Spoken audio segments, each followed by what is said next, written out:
저희를 사랑하시는 거룩하시고 영원하신 아버지 하나님, 죄인으로 태어나서 죄를 물마심같이 짓고 영원한 지옥에 떨어질 수밖에 없던 저희들, 주님 사랑하셔서 불쌍히 여기시고 모든 죄를 대속해 주신 것 감사드립니다.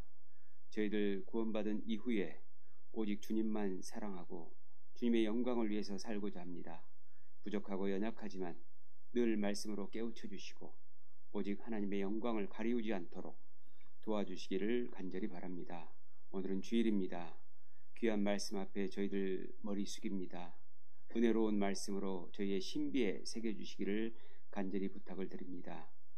또 5월 20일부터 대전도 집회가 계획되어 있는데 많은 영혼들, 그 이뤄진 영혼들, 주님께서 그토록 사랑하시는 그 영혼들이 이곳에 함께 모여 주님의 거룩한 사랑의 말씀을 듣고 구원의 열매가 맺도록 도와주시기를 간절히 바랍니다. 또 모든 성도가 하나 되어서 대집회를 위해서 기도하고 수고하고 헌신하고 희생하는 가운데에서 주님의 놀라운 역사가 나타나기를 간절히 바랍니다. 또 5월을 맞이해서 또 가정의 달인데 이러한 귀한 달에 가족 모두가 주님 안에서 사랑으로 함께 할 수 있도록 늘 도와주시고 인도해 주시옵소서. 오늘 말씀의 모든 시종 하나님께 맡기며 저희를 사랑하셔서 죄에서 구원하신 주 예수님 이름으로 기도드립니다. 아멘. 신명기 9장을 펴겠습니다.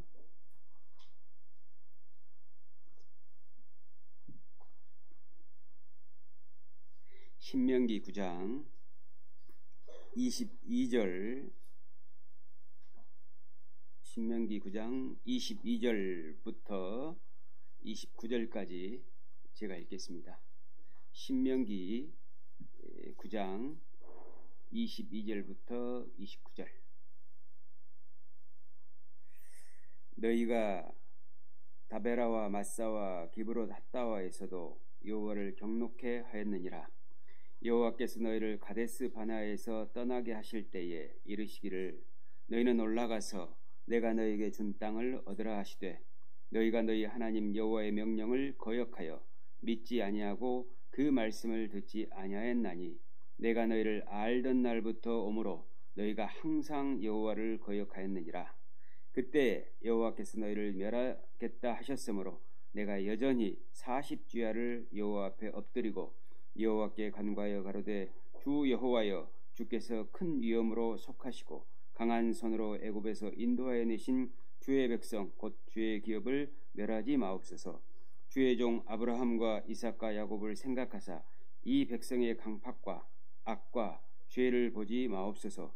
주께서 우리를 인도하여 내신 그 땅 백성이 말하기를 여호와께서 그들에게 허락하신 땅으로 그들을 인도하여 드릴 능력도 없고 그들을 미워도 하사 광야에서 죽이려고 인도하여 내셨다 할까 두려워하나이다. 그들은 주의 큰 능력과 표심 팔로 인도하여 내신 주의 백성 곧 주의 기업이로소이다 하였었노라. 오늘은 그 말씀의 주제가 한없이 나를 사랑하시는 하나님, 또 이렇게 좀 정해봤습니다. 지난번에도 나 같은 죄인을 사랑하시는 하나님, 이런 주제로 배웠는데요. 인생에 있어서 가장 중요한 것은 사랑입니다. 인간의 사랑도 해당이 될 수 있겠고 또 하나님의 사랑도 해당이 될 수 있는데 더 중요한 것은 하나님과의 사랑을 나누는 겁니다. 사랑은 인생에 있어서 모든 사람에게 적용이 돼야 됩니다. 진정으로 사랑을 할 때 삶은 행복하고 가치 있고 의미 있고 보람이 있는 겁니다. 사람은 사랑할 때 가장 빛납니다.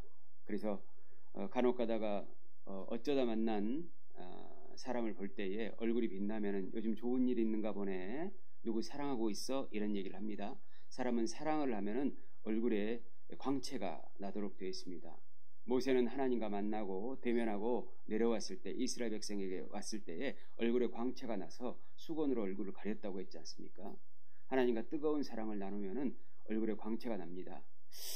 제가 이렇게 쭉 살아보니까요, 예쁜 얼굴보다 밝은 얼굴이 훨씬 좋더라고요.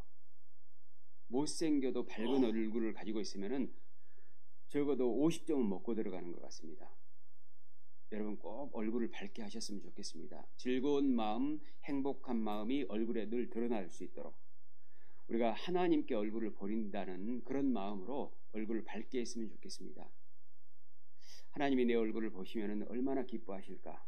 내 얼굴을 보셨을 때 하나님이 찡그리고 있는 그런 모습을 보이면 하나님의 마음이 얼마나 아프실까? 사람을 만났을 때 무표정하거나 찡그리는 모습을 보면은 그 사람과 함께하고 싶은 마음이 없잖아요. 제가 여러분을 만났을 때마다 이렇게 하고 있어봐요. 여러분 그러면 저를 만나고 싶겠습니까? 제가 그래도 여러분을 만나면 항상 얼굴을 밝게 웃잖아요. 제가 웃어도 안 웃으신 분도 많아요, 사실은. 에? 만나서 제가 인사를 할 때 안녕하세요 그러면은요, 여러분은 이렇게 하고 가시는 분 많습니다.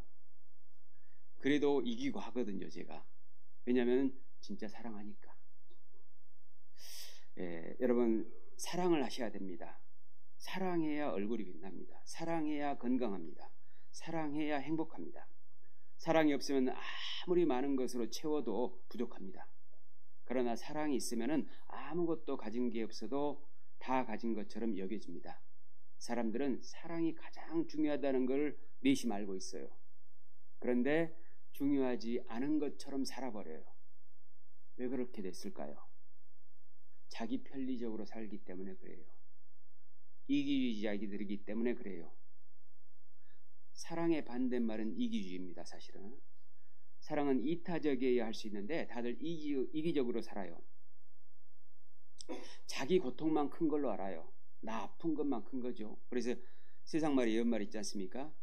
자기 손톱 밑에 가시가 제일 아프다는 말이 있습니다. 누가 암이 걸려서 말기암으로 곧 죽어가도 내 손톱에 가시가 훨씬 더 고통스럽게 느껴지고 힘들어요. 참 사람 이기적이죠. 저도 그런 마음이 들 때마다 참 부끄럽고 참 죄책감이 들거든요. 내가 감기 걸려서 몸살을 앓고 있는데 어디선가 누군가 하시는 말씀이 알기암이라고 하는 거예요. 시한부 선고를 받았다고 하는 거예요. 걱정은 되지만 내 아픈 만큼 못 느낄 때가 있다고 생각했을 때 너무 하나님 앞에 부끄러워요. 죄송해요. 여러분 사랑을 하려면은 내 고통만 큰 걸로 생각하지 말고 상대방의 고통이 얼마나 큰 걸를 알아야 됩니다. 공감할 줄 모르면 사랑을 못합니다. 공감 능력이 있어야 됩니다. 사람에게만 하나님께서 공감 능력을 주셨다는 것 여러분 아십니까? 짐승은 공감할 줄 몰라요. 왜? 사랑이 필요가 없으니까. 본능대로만 살면 되니까. 그러나 사람은 사랑을 해야 되기 때문에 충분히 상대방의 아픔에 대해서, 고통에 대해서, 외로움에 대해서, 슬픔에 대해서, 시련과 역경에 대해서, 궁핍에 대해서 긍휼을 느끼도록 돼 있어요. 여러분 누가 불쌍하면은 불쌍하게 여기 보이잖아요. 그 다음에 누가 헐벗고 굶주려 있으면 도와주고 싶잖아요. 그건 사랑이 있기 때문에 그래요. 그게 크고 작고 할 뿐이지 다 있어요. 하나님께서 그걸 주신 겁니다. 그래서 우리가 인생을 살아가면서 사랑이 가장 중요하다는 걸 알고 공감해야 됩니다. 자기 만족을 위해서만 살아서는 안 됩니다. 양보하고 배려해야 돼요. 먼저 배려해야 됩니다. 먼저 양보해야 됩니다. 너희 서로 사랑을 먼저 하라 그랬습니다. 먼저 하나님은. 요한일서 4장에도 보면은 그가 먼저 우리를 사랑했다고 했어요. 사랑은 항상 먼저예요. 그런데 네가 먼저 해. 이러니까 안 되는 거지 결국에는. 여러분 엘리베이터를 타실 때 어느 장소에서든지 간에 교회뿐만 아니고 뭐 회사에서든지 또는 아파트에서든지 누가 먼저 타라고 하십니까? 먼저 타버리십니까? 여러분 항상 먼저 타라고 하십시오. 저는 항상 먼저 타시죠 합니다. 그리고 누가 멀리서 뛰어오면 열림 누르고 있고요. 그리고 내릴 때에도 먼저 내리시죠 합니다. 그러면 그 사람들이 꼭 고맙습니다 인사를 하고 가요. 나는 다만 그냥 배려만 했을 뿐인데 그분은 저에게 고맙습니다 고개를 숙여요. 그게 내가 얼마나 주느냐에 따라서 받는 게 달라지는 겁니다. 뉴턴의 진자 운동 밸런스 볼이라는 게 있어요. 제가 그걸 최근에 샀거든요. 집무실에 오시면 보여드릴게요. 그게 뭐냐면은요, 구슬이 이렇게 한 5개, 7개가 달려 있어요. 근데 이쪽에서 하나를 딱 올려서 떨어뜨리면 이쪽에서 반드시 1개가 가요. 2개를 올려서 떨어뜨리잖아요. 반드시 2개가 갑니다. 3개를 올리면 또 반드시 3개가 갑니다. 자, 그런데 5개짜리 구슬이었을 경우에는 3개를 이쪽으로 옮기면 2개밖에 안 남잖아요. 근데 놀랍게도 이쪽에서 하나 옮겨서 3개가 또 가요. 놀랍죠? 4개면은 하나밖에 안 남잖아요. 근데 또 4개가 가요. 이건 법칙이에요. 인생에 있어서 법칙은 뭐냐면은 먼저 줘야 돼요. 그래야 받아요. 여러분들에게 지금 부족한 것이 있다고 하는 것은 주지 않았기 때문입니다. 여러분 뭐가 가장 부족하십니까? 돈이 부족하십니까? 먼저 주십시오. 심령의 낙이 부족하십니까? 먼저 주십시오. 외롭습니까? 먼저 사랑해 주십시오. 그러면 외롭지 않습니다. 먼저 하셔야 됩니다. 이건 성경의 법칙이고 인생의 법칙이고 우주 만물의 법칙입니다. 이 법칙을 어길 수 없어요. 사람은 반드시 주는 만큼 받도록 되어 있습니다. 혹시 자기에게 지금 부족한 것이 있다는 것을 다시 한번 생각해 보시고 이 부족한 것 갖고 싶다 하면은 먼저 하시기 바랍니다. 누군가에게. 누가복음 6장 38절에 보면은 주라 그리하면 너에게 줄 것이니 후이 되어 흔들어 넘치도록 하여 너에게 안겨주리라 그랬습니다. 여러분 많은 걸 하나님께로부터 안겨받고 싶죠. 먼저 줘야 됩니다. 먼저 주지 않으면 하나도 받지 못합니다. 혹시 받아도 다 날립니다. 아무것도 남지 않습니다. 이건 법칙이라니까요. 법칙.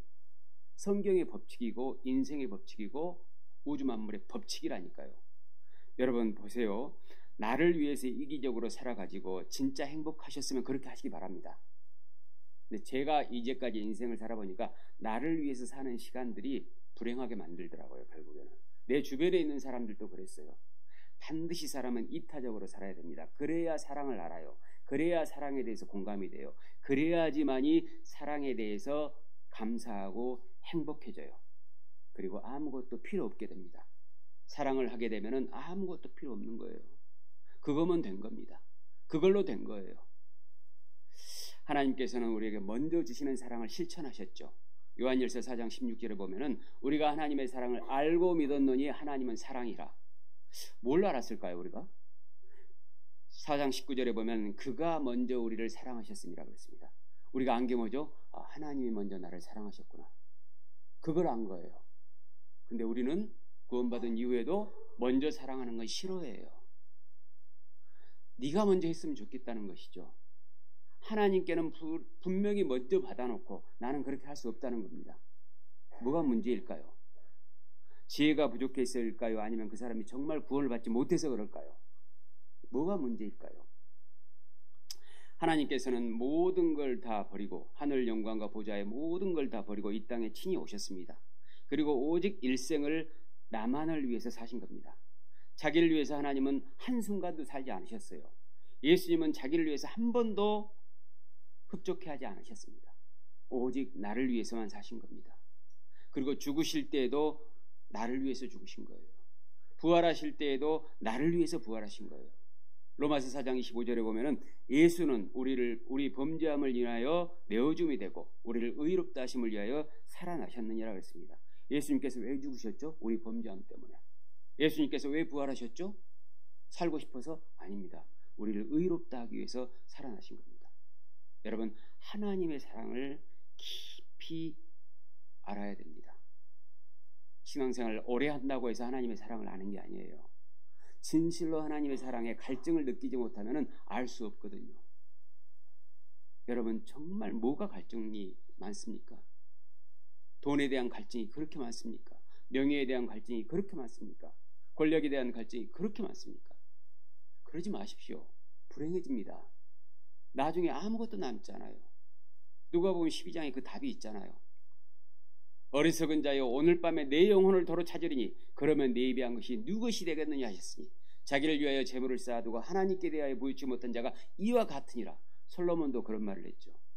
솔로몬은 이스라엘의 위대한 왕이었습니다. 지식이 전무후무한 사람이었습니다. 모든 걸 가진 사람이에요. 그런데 헛되고 헛되며 헛되고 헛되니 모든 것이 헛되도다. 사람이 헤아려서 수고하는 모든 수고가 자기에게 무엇이 유익한고 그랬습니다. 여러분 지금 인생을 한번 되돌아보십시오. 그리고 반성해 보십시오. 어때요? 이기적으로 내 아내, 내 자식, 내 남편에게 했던 것들이 정말 행복했습니까? 절대 그럴 수 없습니다. 그런 일은 벌어지지 않아요. 법칙이 그러니까. 인간은 인생의 법칙을 어길 수 없는 겁니다. 하나님의 법칙을 이길 수 없는 거예요.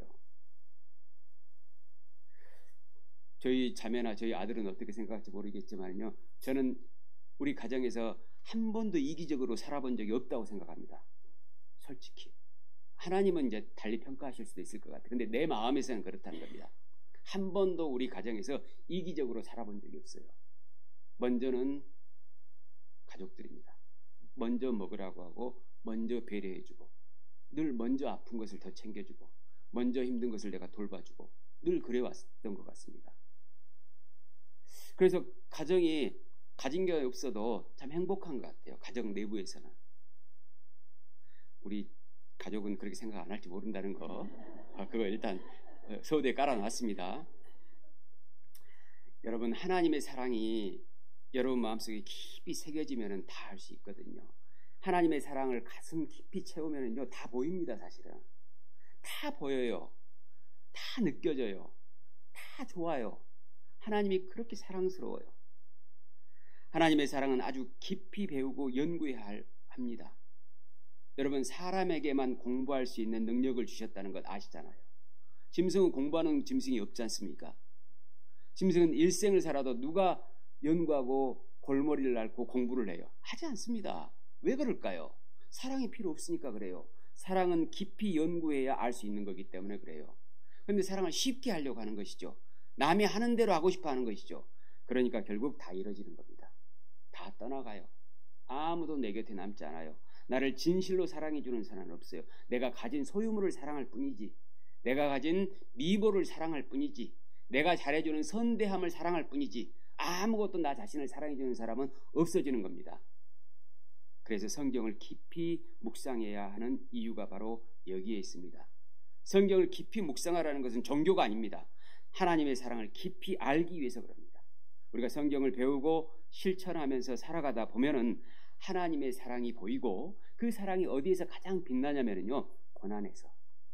진짜 고난을 겪을 때, 위기 순간에, 그리고 내가 처절하게 낮아져 있을 때, 아주 그때에 하나님의 사랑이 진가를 발휘합니다. 놀랍게도 그 하나님의 사랑 한 가지가 고난과 시련과 역경과 아픔과 슬픔과 외로움과 모든 환난에서 이기게 해버리거든요. 그렇잖아요. 돈은 못 이기게 하는 게 있잖아요. 명예는 못 이기게 하는 게 있잖아요. 그런데 놀랍게도 사랑은 다 이겨버려요. 그래서 하나님의 사랑이 중요한 겁니다. 그래서 성경을 하나님의 사랑의 편지라고 얘기한 겁니다. 그래서 하나님을 사랑이라고 한 겁니다. 하나님의 말씀을 사랑의 편지라고 한 겁니다. 놀랍지 않습니까? 나는 정말 놀래요. 하나님의 사랑이 이토록 성경에 깊이가 있나. 어떤 걸로도 답이 다 나와요. 하나님의 사랑이면. 너무너무 중요한 겁니다. 여러분, 안락한 가운데 하나님의 사랑을 알 수 있는 게 아닙니다. 하나님께서는 사람이 간절한 마음으로 하나님의 사랑을 찾아 발견케 하도록 하시기 위해서 우리에게 고난을 주셔요. 여러분 어때요? 고난을 겪으면 고난을 빨리 피했으면 좋겠다. 궁핍함이 있으면 궁핍함을 빨리 벗어났으면 좋겠다. 고통이 있으면 빨리 고통에서 해방됐으면 좋겠다. 부족하면 좀 풍족해졌으면 좋겠다. 내가 외로우면 누가 나를 좀 알아주고 칭찬해줬으면 좋겠다. 이걸로 해결하려고 하죠. 그런데 성경은 그렇지 않습니다. 나의 사랑 하나님 한 분만으로 족하게 만들어 주십니다. 그분이면 된 겁니다. 혼자 있어도 그분이면 된 겁니다. 아무것도 가지지 않았어도 그분이면 된 겁니다. 그것이 진정한 우리의 소망이고 우리의 삶의 목적입니다. 사랑이면 돼요. 여러분은 어떻게 생각하십니까? 하나님을 진정으로 사랑하십니까? 아니면 하나님을 이용하고 있습니까? 내가 불편하기 때문에 괴롭습니까? 그건 하나님을 이용하는 겁니다. 내가 불편해도 하나님이 편하시면 된 거예요. 여러분이 궁핍하기 때문에 괴롭습니까? 내가 궁핍해져서 하나님이 풍족해지시면 된 거예요. 여러분이 슬퍼서 괴롭습니까? 내가 슬퍼서 하나님이 기쁘시다고 하면 된 겁니다. 예수님이 이 땅에 오셔서 한 번도 기뻐하지 못했습니다. 그리고 결국엔 십자가의 고통을 당하셨습니다. 그런데 나의 원대로 마옵시고 아버지의 원대로 되기를 원한다고 했습니다. 왜? 하나님의 사랑이 제일 크니까. 그리고 아버지의 영광을 받으시옵소서 할 때에 하나님께서 이런 음성을 말씀하시죠. 내가 이제까지 영광을 받았고 지금도 영광을 받는다고 했습니다. 왜? 하나님만 봤으니까. 여러분의 마음에 힘든 게 있습니까? 누구 때문에 힘듭니까? 나 때문에 힘드니까? 하나님 때문에 힘듭니까? 나 때문에 힘드는 것은 바로 하나님을 사랑하지 못하고 있다는 겁니다. 내가 마음이 아파서 하나님의 마음이 평강하시다면 된 겁니다. 누가 나를 오해해서 몰라줘서 괴롭습니까? 하나님이 오해 안 받으시면 된 거예요. 하나님이 즐거우시면 된 겁니다. 하나님은 나에게 그렇게 하셨으니까. 예수님께서는 나에게 그렇게 이제까지 하셨으니까. 우리가 어떠한 잘못이 있음에도 불구하고 예수님은 늘 나에게 그렇게 하신 분입니다. 그걸 깨닫기 위해서 우리는 인생을 태어난 거예요. 그리고 인생을 살고 있는 거예요. 그리고 죽음 저 건너편으로 그걸 깨닫고 가는 겁니다. 그것이 인생이 아름다운 거예요. 아름다운 인생이라고 하는 것이 예쁘게 꾸미고 잘난 게 아니죠.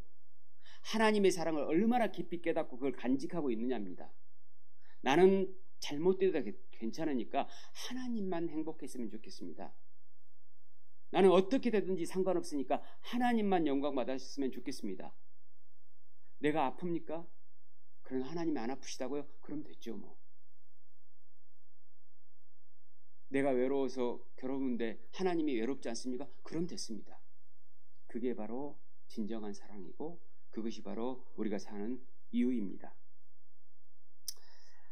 여러분, 우리가 하나님의 사랑을 진정으로 성경을 통해서 일생에 있어서 간절한 마음으로 찾아 발견해야 됩니다. 하나님의 사랑은 돌멩이가 아니기 때문에 흔하지 않습니다.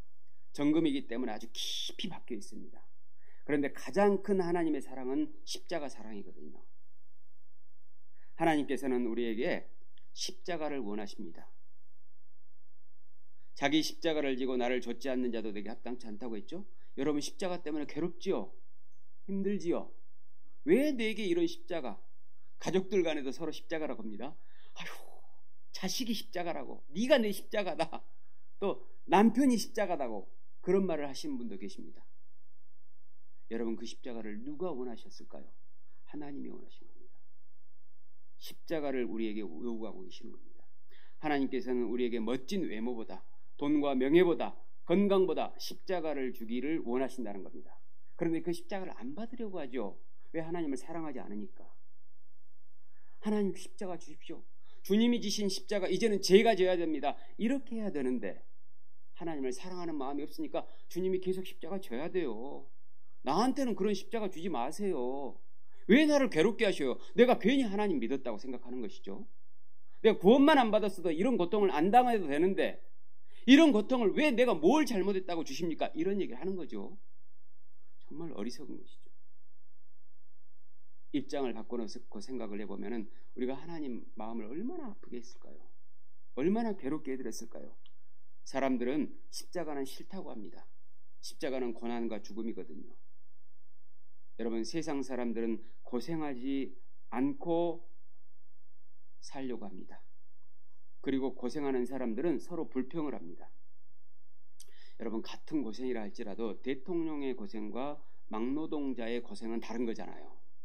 대통령의 고생을 가치 없다고 느끼는 사람이 누가 있겠습니까? 우리는 그리스도의 십자가를 지닌 사람입니다. 우리가 지는 십자가의 고통은 정말 가치 있는 것이거든요. 그런데 세상에 돈을 벌기 위해서는 정말 고생을 감당하면서 왜 하나님의 사랑을 위해서는 고생을, 그 십자가를 감당하지 않으려고 하는지 모르겠습니다. 하나님의 사랑은 십자가에 들어있는데 그 십자가를 싫어한다는 것이죠. 여러분, 우리에게 분명히 예수님께서는 말씀하셨습니다. 자기 십자가를 지고 나를 좇지 않는 자도 내게 합당치 않다. 여러분, 자기 십자가가 있어야 됩니다. 그 십자가를 벗으려고 하지 마십시오. 그 순간 하나님의 사랑이 여러분의 마음속에서 사라져버립니다. 연기처럼 흩어져 버립니다. 그래, 이 십자가 주님 주신 거야. 이건 내가 주님의 사랑을 위해서는 당연히 감당해야지 뭐. 몸이 아파 건강하지 못해? 주님 십자가. 이걸 통해서 내가 하나님 사랑 깨닫는 것이지. 또 내가 돈이 없어. 내가 아무리 노력해도 경제적으로 궁핍해. 아이, 내가 하나님 사랑 얻었는데 이까진 거 뭐 돈이 좀 없으면 어때? 그렇게 하는 게 맞습니다. 사실은. 더 소중한 것을 위해서는 덜 소중한 것은 포기해야지. 덜 소중한 것을 얻기 위해서 그 큰 소중한 것들을 포기한다는 것은 어리석은 겁니다. 영원한 것을 위해서 영원하지 않는 것을 포기하는 것은 정말 지혜로운 겁니다. 영원하지 않는 것을 위해서 영원한 것을 포기한 사람들은 정말 어리석은 겁니다. 우리는 영원한 것을 위해서 사는 사람들이에요. 주님의 목숨값으로 우리가 살아가고 있는 사람들입니다. 주님의 피값으로 우리가 살아가고 있는 사람들입니다. 우리는 가장 소중한 존재들이에요. 그러면 십자가 사랑이 가장 소중하다는 것을 알고 살아야 됩니다. 사람들은 하나님의 사랑을 너무 쉽게 생각하거든요. 하나님, 내가 편리한 대로만 좀 해주세요. 기도 열심히 할 테니까 다 주세요. 나도 하나님께 잘할 테니까 하나님도 내게 잘해주세요. 내가 죄 안 짓고 올바로 살 테니까 하나님 제게 제발 불편하도록만 하지 말아주세요. 내가 원하는 것 좀 들어주세요. 그렇게 합니다. 거래거든요. 거래하고 있는 겁니다. 하나님과 사랑하려고 하지 않는 것이죠. 근데 하나님은 내가 사랑하고 싶어 하는 겁니다. 그런데 그 사랑할 때 뭘 주신다고요? 십자가 주신다니까. 십자가를 지셔야 됩니다. 십자가가 처음 볼 때는 고통스럽게 여겨지지만 지다 보면 거기에 하나님께서 나와 함께 하신 것이 느껴집니다. 십자가는 크로스지 않습니까?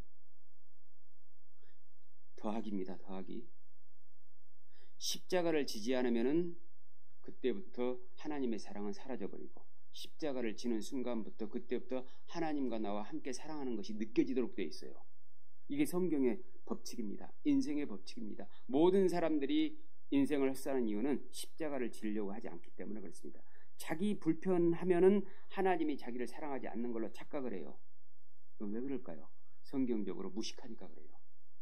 에베소 3장 18절에 보면은 지식에 넘치는 그리스도의 사랑을 알아 그랬습니다. 사랑 앞에 지식이 나와요.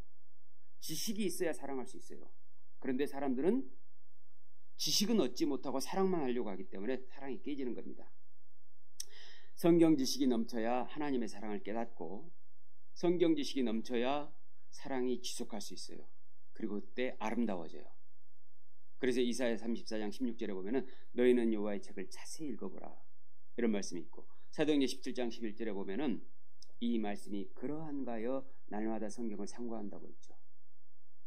그리고 요한복음 5장에 보면은 이 성경이 곧 내게 대하여 증거하는 것인데, 성경을 깊이 상고하는 문제를 또 말씀하십니다. 성경을 자세히 배우면은 하나님의 사랑이 보입니다. 하나님의 사랑은 감정이 아니거든요. 감정은 바뀌니까. 하나님의 사랑은 지식, 지혜입니다.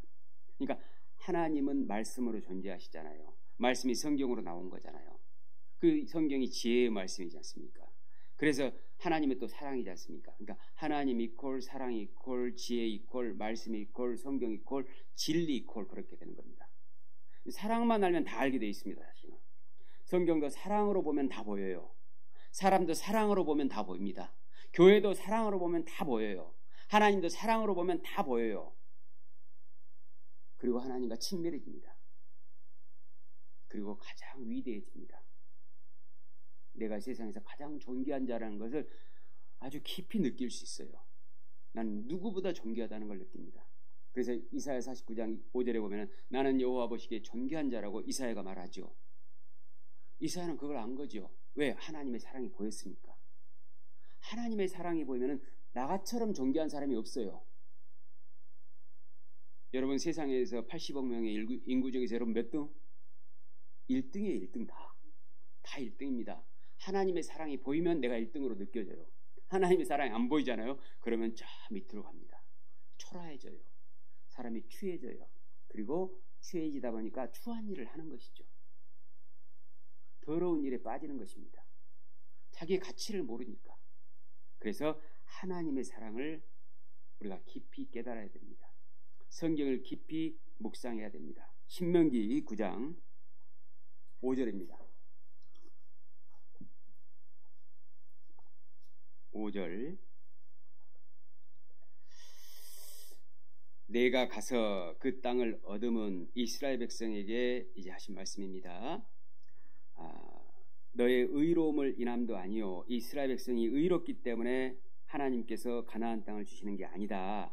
내 마음이 정직함을 인함도 아니요 이 민족들이 악함을 인하여 내 하나님 여호와께서 그들을 내 앞에서 쫓아내심이라. 여호와께서 이같이 하심은 내 열조 아브라함과 이삭과 야곱에게 맹세하신 하신 맹세를 이루려 하심이니라. 이스라엘 민족이 가나안 땅을 정복했잖아요. 원래 거기에 가나안 사람들이 살고 있었지 않습니까? 그런데 왜 정복했을까요?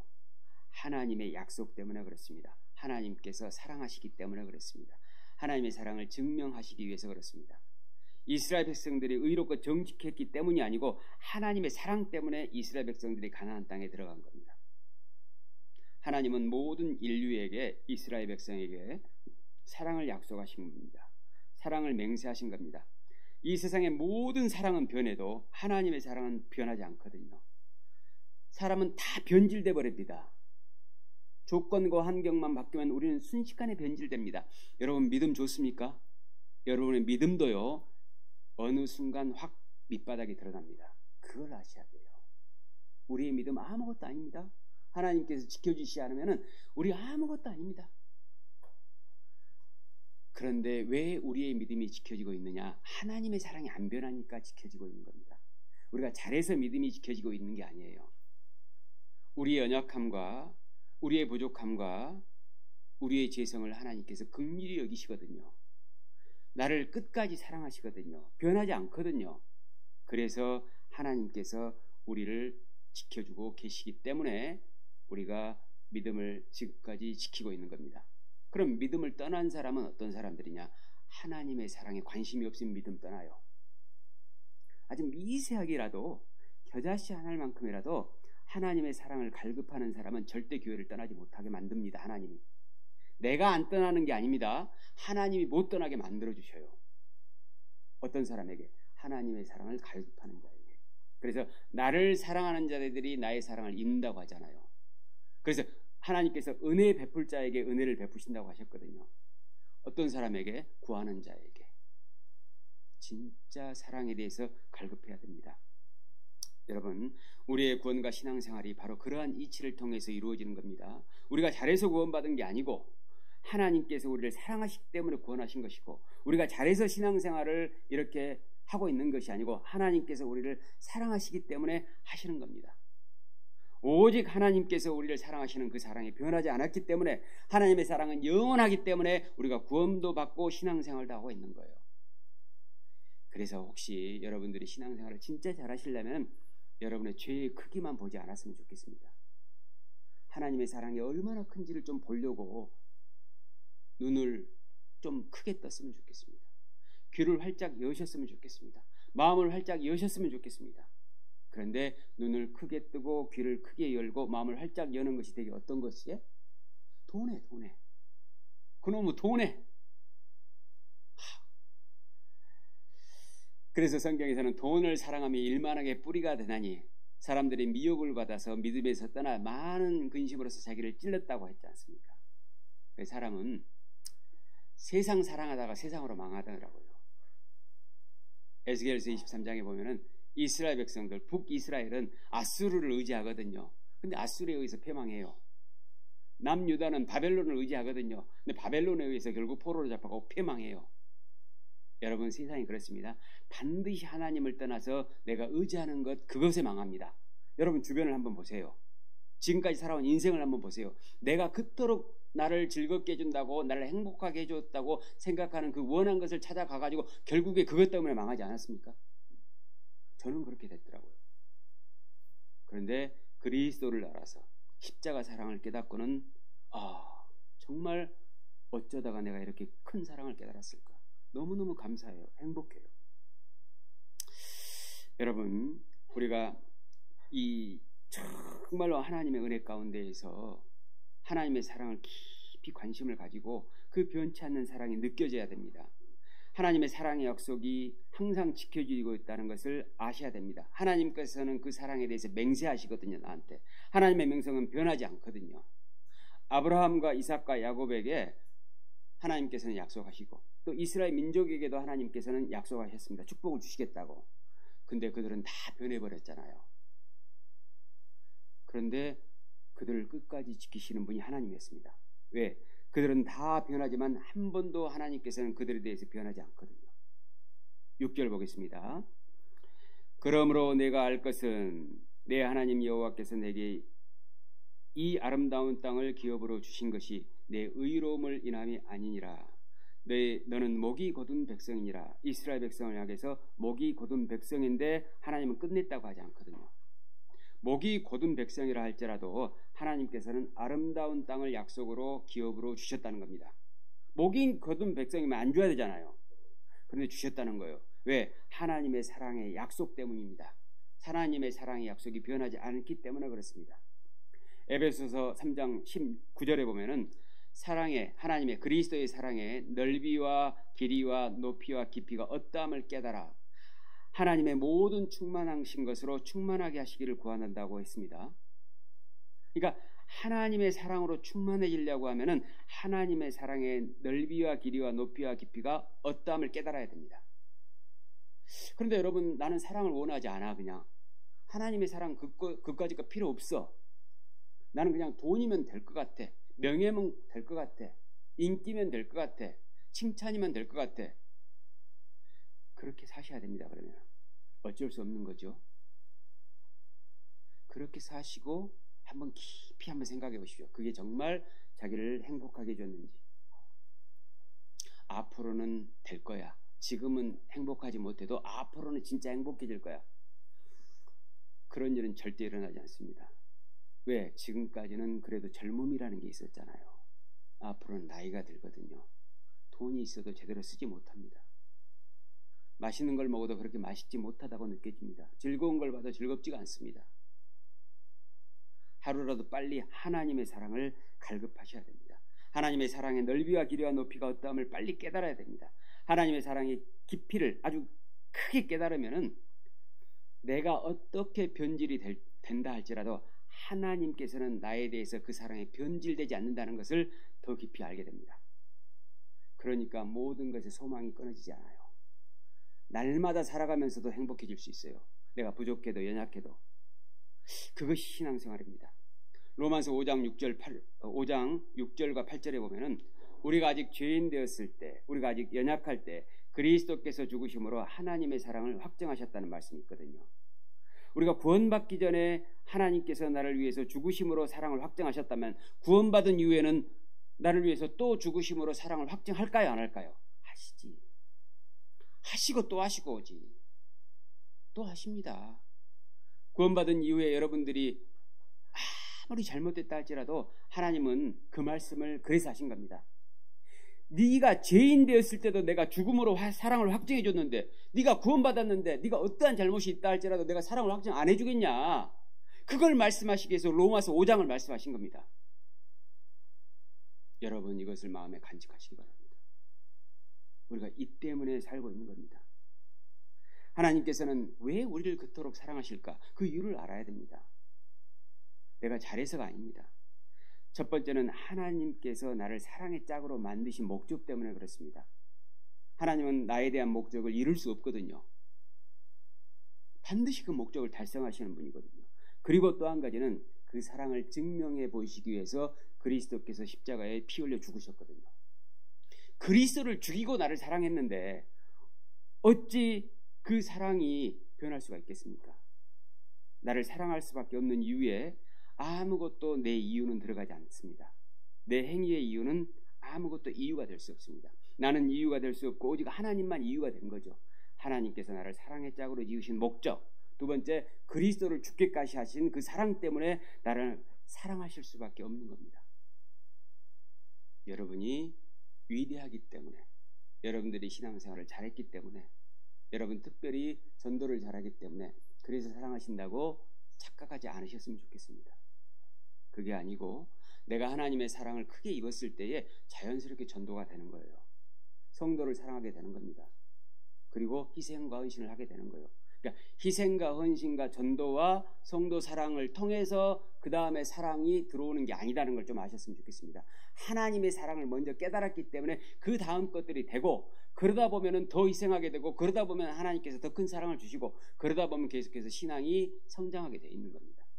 그래서 사랑의 양분으로 성장하지 않는 신앙은 아무 의미가 없는 겁니다. 사랑의 양분으로 신앙이 성장돼야 됩니다. 자기의 의지와 노력으로, 또 자기의 스타일로, 자기의 경험과 자기의 학식으로 또 자기의 어떤 집념으로, 자기의 호기로 이렇게 성장하지 않으시기 바랍니다. 사랑이 없으면 아무 유익이 없다고 하지 않습니까? 소리나는 구리와 울리는 꽹과리가 된다고 했지 않습니까? 부탁드립니다. 하나님의 사랑을 갈급하십시오. 그 사랑이 크기 때문에 내가 조금이라도 반응할 수 있다는 걸 믿으십시오. 그 반응에 대해서 하나님은 더 크게 나에게 사랑으로 갚아주신다는 것을 체험하십시오. 그러는 가운데에서 우리가 신앙이 성장하기를 바랍니다. 9절, 7절 보겠습니다.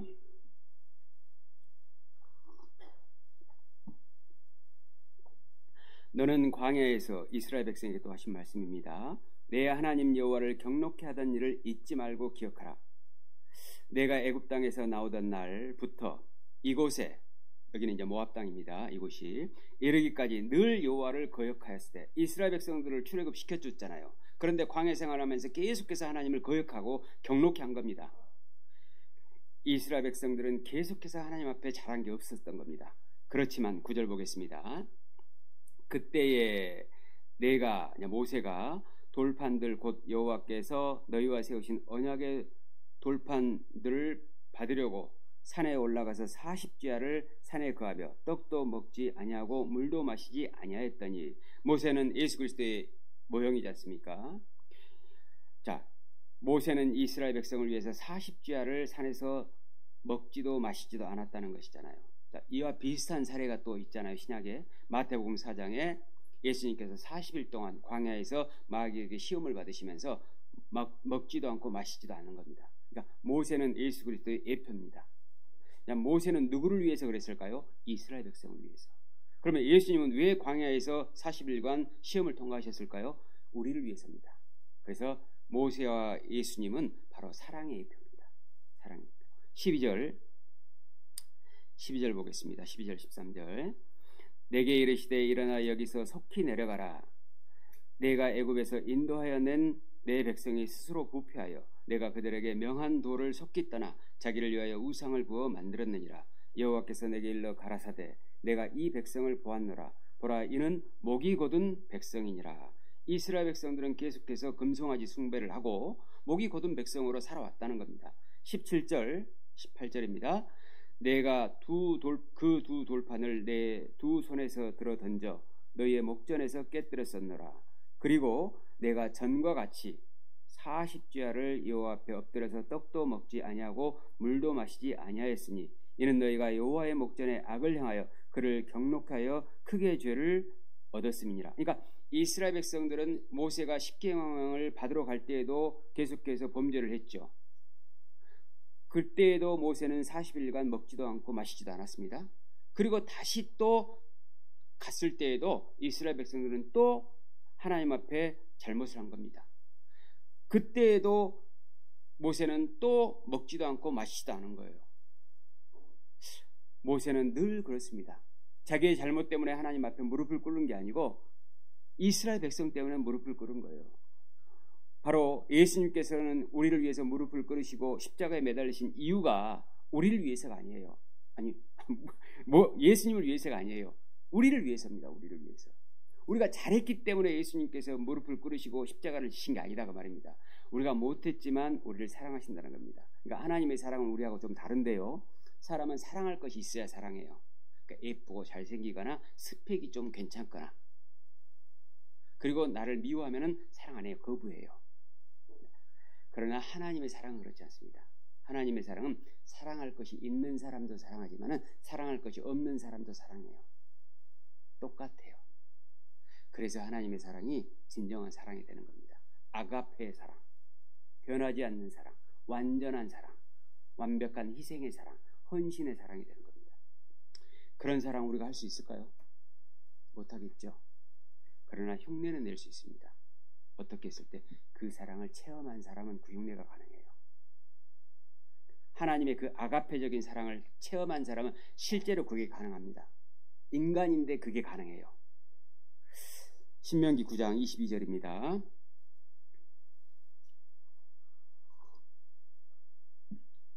너희가 다베라와 마사와 기브롯 핫다와에서도 여호와를 경록케 하였느니라. 여호와께서 너희를 가데스 바네아에서 떠나게 하실 때에 이르시기를 너희는 올라가서 내가 너희에게 준 땅을 얻으라 하시되 너희가 너희 하나님 여호와의 명령을 거역하여 믿지 아니하고 그 말씀을 듣지 아니하였나니 계속해서 이스라엘 백성은 범죄를 하는 것이죠. 내가 너희를 알던 날부터 오므로 너희가 항상 여호와를 거역하느니라. 세상에나 이스라엘 백성은 출애굽할 때부터 계속해서 하나님 앞에 하나님의 말씀을 어긴 겁니다. 자, 우리는 어떨까요? 우리는 구원받은 날부터 하나님께 계속 순종을 했을까요? 어쩌면은 계속 거역을 하고 있을까요? 제 경험으로 봐서는 참 거역을 많이 하는 것 같아요.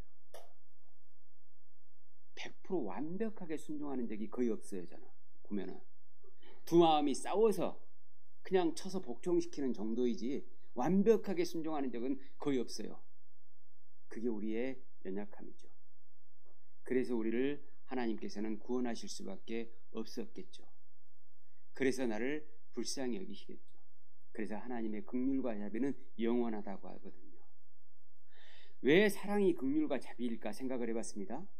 사랑이라고 하는 것이 그냥 좋아해주는 정도로만 생각할 수도 있잖아요. 근데 왜 긍휼과 자비일까? 사랑은 거역하기 때문에 그래요. 거역하는 자에게 사랑을 베풀어야 하기 때문에 긍휼과 자비가 필요한 거예요. 인자라고 했죠. 하나님의 사랑은 영원 무궁한 인자입니다. 25절입니다. 그때 여호와를 거역하였을 때에 여호와께서 너희를 멸하겠다 하셨으므로 내가 여전히 모세가 또 40주야를 여호와 앞에 엎드리고 또 모세는 엎드린 겁니다. 이스라엘이 범죄할 때마다 모세는 40주야를 여호와 앞에 엎드렸습니다. 모세의 잘못 때문이 아니고 이스라엘의 잘못 때문입니다. 이와 같이 우리가 범죄할 때마다 예수님께서는 또 십자가를 지시는 겁니다. 또 피를 흘려주시는 겁니다. 26절 여호와께 간구하여 가로되 주 여호와여 주께서 큰 위엄으로 속하시고 강한 손으로 애굽에서 인도하여 내신 주의 백성 곧 주의 기업을 멸하지 마옵소서. 주님께서 이제 구원하셨으니 주의 손으로 멸하지 않아야 됩니다. 그러니까 하나님께서 하셨으니까 하나님께서 이것을 망하게 하면 안 된다는 것이죠. 그래서 요한복음 10장에도 보면은 아무도 아버지 손에서 빼앗을 수 없다는 말씀이 나오는 겁니다. 하나님께서 우리를 구원하셨기 때문에 우리를 포기할 수 없는 겁니다. 하나님께서 하신 일이기 때문에. 그리고 27절입니다. 주의 종 아브라함과 이삭과 야곱을 생각하사 이 백성의 강팍과 악과 죄를 보지 마옵소서. 그러니까 사람의 죄는 보지 마시고 하나님의 맹세와 약속을 보시라는 거죠. 하나님은 그렇게 보십니다. 우리의 죄를 보시는 것이 아니고 하나님께서 예수 그리스도를 통해서 우리를 구원하신 그 약속을 보시는 겁니다. 예수님의 피를 보시는 겁니다. 그래서 우리가 안전한 겁니다. 28절입니다. 주께서 우리를 인도하여 내신 그 땅 백성이 말하기를 애굽 사람들이 여호와께서 그들에게 허락하신 땅으로 그들을 인도하여 들을 능력도 없고 그들을 미워도 하사 광야에서 죽이려고 인도하여 내셨다 할까 두려워하나이다. 그러니까 하나님의 이름을 위해서 이스라엘 백성을 용서하시고 긍휼히 여기시고 사랑해 달라는 겁니다. 하나님의 영광을 위해서 그리하라는 겁니다. 그러니까 우리를 구원하신 이유가 나 곧 나는 나를 위하여 내 허물을 도말하는 자니 내 죄를 기억지 아니하리라 그랬지 않습니까? 그러니까 우리를 구원하신 이유가 우리 때문이 아니고 하나님을 위해서입니다. 하나님의 이름을 위해서 하나님의 영광을 위해서 우리를 구원하시고 하나님의 영광을 위해서 천국에 들이시는 거예요. 그러니까 우리가 하나도 안 들어가 있는 거죠 지금. 그래서 우리의 구원이 너무너무 확실한 겁니다. 그래서 우리가 하나님의 사랑을 확신할 수 있는 겁니다. 내가 아무리 변질돼도 하나님의 사랑이 변질되지 않는다는 것을 통해서 우리는 그 사랑으로 힘을 얻는 겁니다. 그리고 그 사랑의 힘으로 누구를 사랑할까요? 성도를 사랑하게 됩니다. 성도를 진짜 사랑합니다. 겉으로 웃어주는 사랑이 아니고 진짜 사랑입니다. 29절 보겠습니다. 그들은 주의 큰 능력과 표심팔로 인도하여 내신 주의 백성 곧 주의 기업이로소이다. 그러니까 하나님의 소유가 됐다는 겁니다. 하나님의 소유이기 때문에 사랑한다는 겁니다. 그러니까 놀랍지 않습니까? 사랑은 그런 거예요. 사랑은 바로 자기를 위해서 모든 사람에게 희생하는 겁니다. 그런데 상대방을 위해서 희생했다고 하는 것은 생색내는 거잖아요. 내가 너희 위해서 내가 안 쓰고 돈 10만 원 주는 거야. 이건 생색이잖아. 근데 나 위해서 너 10만 원 가져. 이건 사랑이잖아요. 예수님이 그러신다는 겁니다. 하나님께서 그리하셨다는 겁니다. 예수님께서 피를 흘려주시면서 내가 너 위해서 내가 죽은 거야. 생색이야 이거는. 근데 나하고 나는 나를 위하여 내 허물을 도말하는 자니, 이 말씀은 생색이 아니죠. 진정으로 사랑한다는 겁니다. 사실 우리가 하나님이 우리를 사랑하시는 것도 자기를 위해 사랑하시는 것이지만, 우리도 사실 사랑하는 것이요, 자기를 위해 사랑하는 겁니다. 그 사람이 행복하면 내가 좋은 거예요. 그건 이타적인 사랑이 될 수 있습니다. 그러나 나의 행복을 위해서 그 사람이 불행해지고 그리고 그 사람을 통해서 내가 좋기 위해서 하는 사랑은 진정한 사랑은 아니죠. 이 사랑이 좀 다르죠. 그래서 상대방을 위해서 사랑하는 게 아니고 나를 위해서 사랑하는 것은 진정한 사랑이야. 그런데 그게 희생 가운데에서. 그리고 또 우리가 사람끼리도 마찬가지입니다. 너를 위해서 내가 잘해주겠다라고 얘기하는 것은 그건 생색이고, 내가 나를 위해서 너에게 희생하고 헌신하는 것은 사랑이 되는 겁니다. 그래서 반드시 사랑에는 희생이 들어가는데 나를 위한 희생이 되는 겁니다. 이걸 좀 잘 정리하셔야 될 텐데, 좀 오해가, 깊이 생각하면 오해가 생길 수 있거든요. 아, 그러니까 내가 누구를 만나 사랑하는 것은 나 위해서 하는 거야, 이렇게 생각하시면 안 됩니다. 그러니까 상대방에게 완벽한 희생을 하는데 결국 자기를 위한 거라는 겁니다. 왜? 상대방이 불행해지는 걸 못 봐. 못 봐요, 그거를. 그게 진정한 사랑이라니까요. 상대방의 아픔을 못 봐. 상대방의 괴로움을 못 봐. 그게 사랑이에요, 그게 사랑. 내가 괴롭지 않기 위해서 사랑하는 게 아니고 상대방의 괴로움을 못 보는 게 사랑인 겁니다. 그것이 자기를 위한 사랑이 되는 거예요.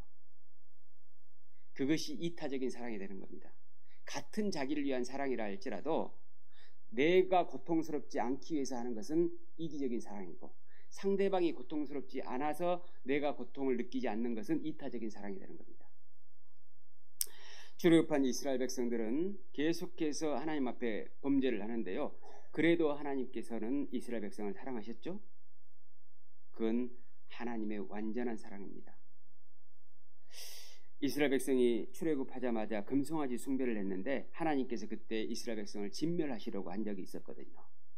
그런데 모세는 이스라엘 백성을 위해서 사랑의 기도를 합니다. 출애굽기 32장을 보겠습니다. 출애굽기 32장 9절,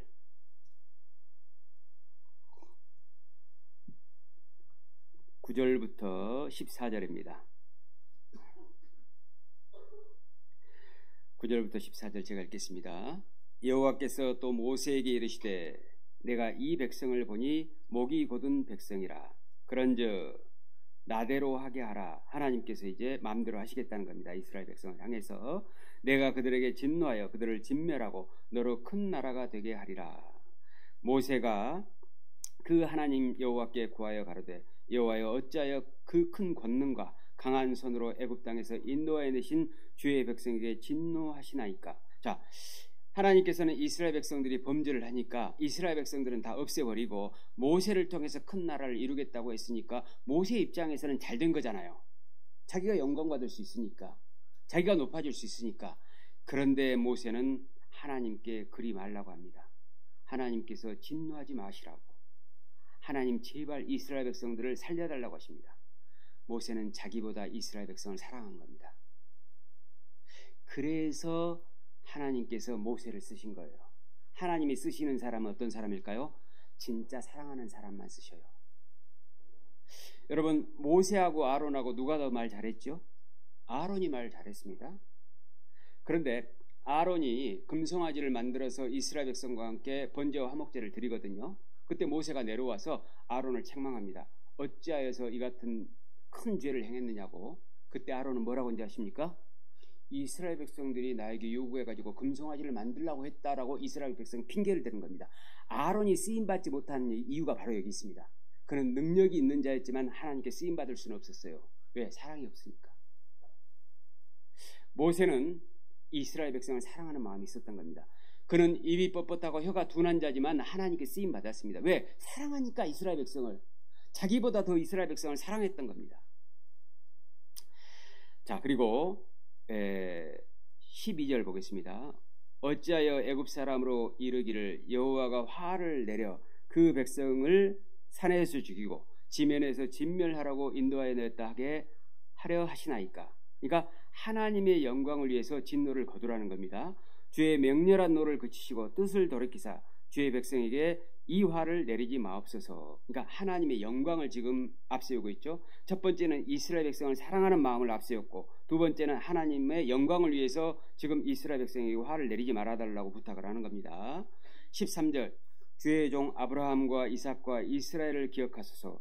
주께서 주를 가리켜 그들에게 맹세하여 이르시기를 내가 너희 자손을 하늘의 별처럼 많게 하고 나의 허락한 이 온 땅을 너희의 자손에게 주어 영영한 기업이 되게 하리라 하셨나이다. 그러니까 하나님께서 하신 약속을 기억해 달라는 겁니다. 그러니까 모세의 이스라엘 백성을 위한 기도가 세 가지죠. 첫 번째, 이스라엘 백성을 사랑한다는 것. 두 번째, 하나님의 영광을 위한다는 것. 세 번째, 하나님의 약속을 상기시켜 드리는 겁니다. 자, 여기에 우리가 어떻게 기도하여야 되는지도 나온 겁니다. 우리가 하나님께 기도하지 않습니까? 어떻게 기도해야 될까요? 내가 사랑한다는 걸 표해야 됩니다. 성도를 사랑하고 다른 사람을 사랑한다는 것. 나를 위해서 하는 게 아니고 바로 사랑을 위해서, 다른 사람을 사랑하기 위해서 기도해야 됩니다. 두 번째, 하나님의 영광을 위해서 기도해야 됩니다. 그리고 세 번째, 하나님께서는 약속하셨잖아요. 하나님께서는 변하지 않으시잖아요. 하나님께서는 맹세하셨잖아요. 그걸 통해서 기도를 하면 다 이루어질 겁니다. 모세는 하나님의 진노를 막았거든요. 하나님의 뜻이 돌이켜졌거든요. 14절입니다. 여호와께서 뜻을 돌이키사 이스라엘 백성들을 진멸하라고 하시는 그 뜻을 하나님께서 돌이켜 버리셨습니다. 그러니까 사람이 하나님의 심판을 받지 않게 하나님의 뜻을 돌이킬 수 있는 방법이 세 가지 기도입니다. 이해하시겠죠? 사랑을 위한 기도, 하나님의 영광을 위한 기도, 그리고 하나님의 약속을 상기시켜 드리는 기도. 하나님의 약속이 변치 않았다는 기도. 이 세 가지 기도가 하나님의 진멸의 뜻을 돌이키도록 하는 겁니다. 말씀하신 화를 그 백성에게 내리지 아니하시니라. 하나님의 진노의 뜻을 돌이키시는 이 모세와 또 하나님의 그 모습을 통해서 우리는 어떻게 살아야 될지 알 뿐만 아니고 예수님께서도 이러한 기도를 늘 하고 계신다는 것을 알 수 있습니다. 모세는 예수 그리스도의 예표니까 하나님께서는 지금도 나를 위해서 중보의 기도를 하고 계시잖아요. 나를 사랑하신다는 걸 하나님 앞에 고백하고 있습니다. 우리를 사랑하신다는 그 사랑을 고백하고 있습니다. 두 번째, 하나님의 영광을 위해서 우리를 심판하지 말아달라고 또 기도하고 계십니다. 그리고 하나님의 영광을 위해서 끝까지 우리를 보존해 주시라고 기도하고 있습니다. 그래서 우리가 신앙생활을 할 수 있는 거예요. 믿음을 지킬 수 있는 겁니다. 이같이 큰 사랑을 알았으니까 우리가 어떻게 살아야 될까요? 이렇게 놀라운 사랑을 알았는데 우리가 어떻게 해야 될까요? 우리가 형제자매들을 뜨겁게 사랑해야 됩니다. 정말 형제자매들을 사랑해 줘야 됩니다. 요한일서 5장입니다.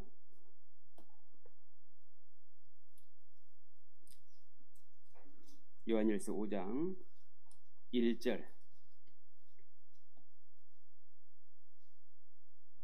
1절로 4절입니다. 같이 읽겠습니다. 예수께서 그리스도이심을 믿는 자마다 하나님께서 난 자니 또한 내신 이를 사랑하는 자마다 그에게서 난 자를 사랑하느니라. 우리가 하나님을 사랑하고 그의 계명들을 지킬 때에 이로써 우리가 하나님의 자녀인 사랑하는 줄을 아느니라. 하나님을 사랑하는 것은 이것이니 우리가 그의 계명들을 지키는 것이라. 그의 계명들은 무거운 것이 아니로다. 대저 하나님께로서 난 자마다 세상을 이기느니라. 세상을 이긴 이김은 이것이니 우리의 믿음이니라. 자, 인생에서 가장 중요한 건 사랑이라고 아까 말씀을 드렸지 않습니까?